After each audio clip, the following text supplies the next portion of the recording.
You know, when you're going through the voice, your chest, your body, your mind, and your heart. You have this gnawing pain, and you want to just give up.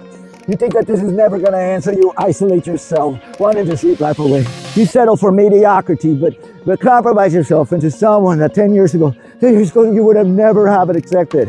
Now you have to make the daunting choice that despite all the emotional exhaustion, that you have to dig deep inside of you to find that small reserve of energy to begin your recovery. When you're knee deep in shit, you carry a lot of weight, and the very idea of exercising, it seems like an impossibility.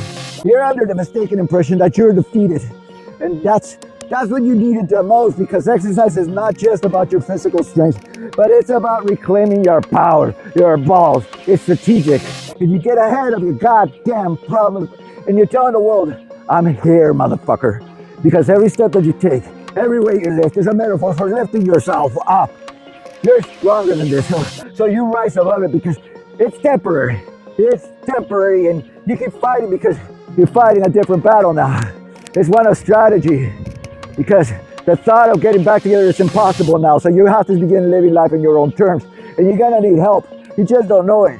So reach out, because you can't allow life to just go through the motions. You gotta live.